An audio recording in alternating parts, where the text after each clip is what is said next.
Welcome to Slash Forward. In this episode, we're going to take a look at the 2011 alien invasion movie Attack the Block, a very well done, low-budget horror film. Let's get to it. We open on a shooting star masked in the night sky by fireworks as it aims to touch down in this unmarked urban area that I'm going to assume is somewhere in South Dakota. We follow Sam on the way home from the greengrocer when she runs across some young thugs on bikes, the second most unnerving means of personal transport after Heelys. They're in the process of relieving her of her valuables when the aforementioned star makes touchdown. Sam immediately runs off. Allow it. And the leader of the group, Moses, looks for a pen to leave a note. He is unexpectedly attacked by an unknown creature that then runs off. And despite his clear need for Neosporin, he opts to pursue the creature. They track it to a small shack where they set off some bangers, and then all run in to get their licks. They manage to kill it and then engage in some sort of ritualistic dance as the camera pans up, and we see their tiny suburb is about to be peppered with companions. We return to Sam, who takes up residence on the block. She's comforted by a kindly neighbor, and they discuss how busy the police tend to be on Devil's Night, but go ahead and call them nonetheless. The boys arrive shortly thereafter, since they live in the same building. They show off their prize to impress their lady friends. You shoved that thing in my face and then fangs are going up in your tits.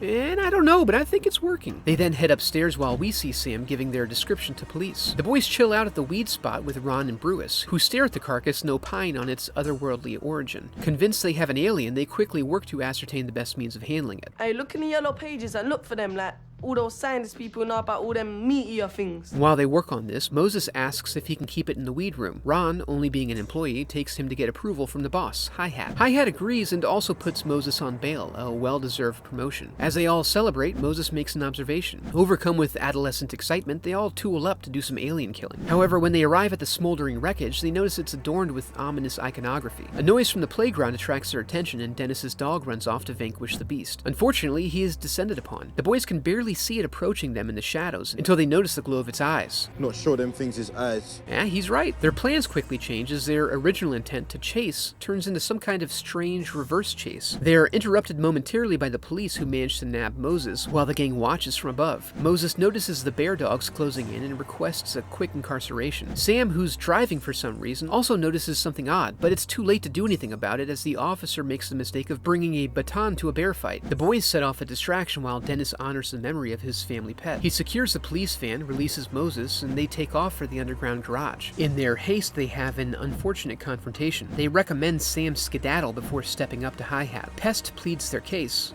There's bear creatures chasing us. Then Moses got shifted by the feds and them things attacked the bully van and we're running for our lives now, cuz. Believe! But their repartee is interrupted by a noise. It's investigated under duress by Tonks, but he doesn't really put his heart into it. They regroup and try to come up with a new plan. At this point, their desire is to lay low until things blow over, but they have to get back in order to do this. On the way, they quickly attract attention and end up splitting off. Biggs lives his parkour dream, but eventually ends up in a bin. The others make it back indoors, essentially unscathed. Or partially scathed. Sam reaches her own door right as the youths come around the corner. They force their way in and attempt to find some common ground by acknowledging their previous errors. So we find the teens have limited cellular access due to having prepaid phones. This is too much madness to explain in one text. Pest is administered medical aid and bears it with a serene stoicism. They're interrupted by a noise as an alien finds them and lets himself in. Moses steps up and neutralizes the threat, allowing us to get our first close view of the creature, which reveals an ingenious design that allows the filmmakers to cover any constraints to their low budget. That's blacker than my cousin Femi. Sam ultimately decides to stick with the boys for safety, and on ground level we witness the chaos as Hi-Hat meets up with some of his crew. Inside, the youths are heading to Tia's flat because it has a security gate. They run across none other than the infamous Props and Mayhem, acquiring a strap for future use and dispensing some sage advice. Go home. Watch Naruto.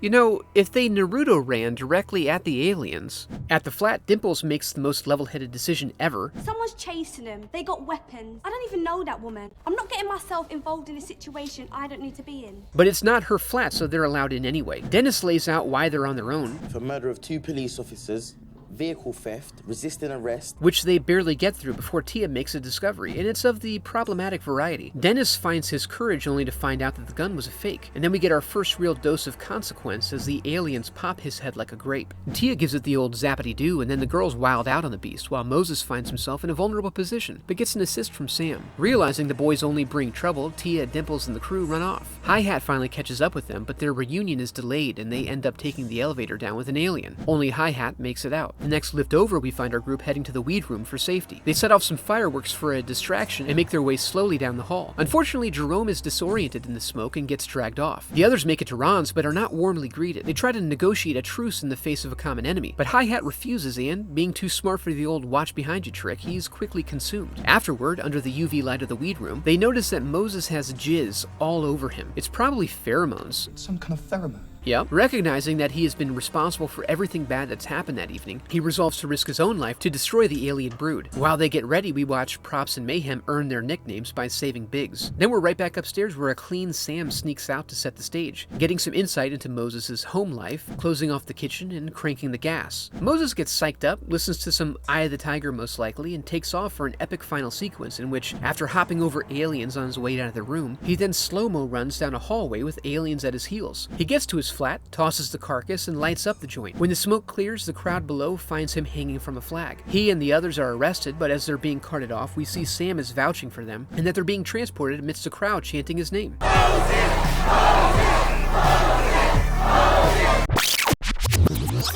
And that was Attack the Block. There's been a lot of good indie horror recently, but this one never got talked about enough. It's far and away better than most horror films of the last 5 to 10 years, and I recommend you make the effort to find it and watch it. In the meantime, I'd love for you to become a part of the channel by subscribing. I hope you enjoyed the video, and thanks for watching.